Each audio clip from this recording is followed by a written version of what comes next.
Hello class, this is Brian from financialtrainingschool.com and welcome to BO115 Trade Reactions. In this lesson, I'd like to cover some basic binary option psychology while trading. But note, this is not a general psychology lesson, which is why it's placed here instead of the GT series. But speaking of which, if you haven't already watched the general psychology lessons in the GT series yet, you should do so. They include GT 205 all the way till GT 209. 5 lessons total covering general psychology. So as the lesson title implies, I will be covering how you should react to trades. So for all the examples, we're assuming that you've already entered the trade and you're simply waiting for the trade to expire. There are a total of 4 outcomes, each with their own reaction. So let's start off with the common I told you so trade. So basically what happens is you enter a put trade, and for the duration of your trade, for the most part it's against you, and then right after expiry it goes in your direction. So your reaction to this trade should be positive in nature because you got the direction right, just the wrong timing.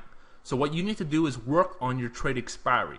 So for this, I suggest you watch the BO207 expiry time to help you figure out what expiries you should be trading. So moving on, we have the nail biter trade. This is basically a 50-50 luck trade, where it doesn't matter if you call or put, it's a really close win. For the duration of your trade, it goes against you and goes for you, so it's 50-50. For the most part, this trade is usually associated with luck, not skill. So you shouldn't be positive or negative, which means you should have a neutral reaction. A neutral reaction should lead you to seek out knowledge to acquire skill, because you don't want luck trades, you want skill trades. So for this, I suggest you continue watching my lessons or rewatch my lessons and keep practicing until you've understood how to trade. Don't rush, pace yourself, because acquiring a skill always takes time. Because if you rush, this is what happens. You get oh crap trades. Oh crap trades, basically what happens is you enter a put trade, for example, and it goes for you in the beginning, and then it starts getting choppy, and then it goes against you for the duration of the trade, and you lose by a mile. So in this case, you lost your trade, but you need to try to stay calm. And don't blame the markets, okay? There's nothing wrong with them. If you're looking for something to blame your strategy. Keep in mind, however, that 100% strategies don't exist. Every strategy has good days and bad days. You have to forgive and forget. You can't let this trade weigh you down. Ultimately, what you're striving for is the Chuck Norris trade. If you don't understand the Chuck Norris reference, just Google it and you'll understand. Basically, a Chuck Norris trade is you enter it and then you win by a mile. So in this case, you enter a call trade. It goes down against you initially just to get choppy or whatever, consolidation, and then right after a couple minutes, it just goes for you, and then you win by, say, 10, 20 pips or something like that. So clearly in this example, you know what you're doing, but don't get overconfident either. Stay focused, okay? Because too much confidence might cloud your judgment.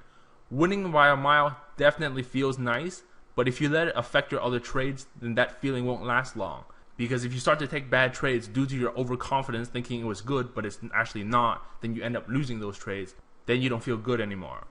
So as a summary, generally speaking, a win or loss within 1 pip is considered a luck trade. I would suggest you try to minimize luck trades and strive for more skill trades. Secondly, if you're losing by a mile, then you need to reverse whatever it is that you're doing, because clearly something is wrong. For example, one mistake I used to make was trade without knowledge of news. So basically I would enter a trade, then lose by 20 to 30 pips. Needless to say, this doesn't happen anymore because I learned my lesson last year. And for this, for those of you curious about news trading, I suggest you watch BO113 and BO208 news trading. And lastly, if you're winning by a mile, then whatever you're doing, keep doing it because clearly it's working. So keep up the good work. Thanks for watching, and I hope you enjoyed this lesson. If you want to help support Financial Training School, you can sign up with one of my recommended brokers in the description below. In addition, subscribe to my channel, like this video, and share it with your friends.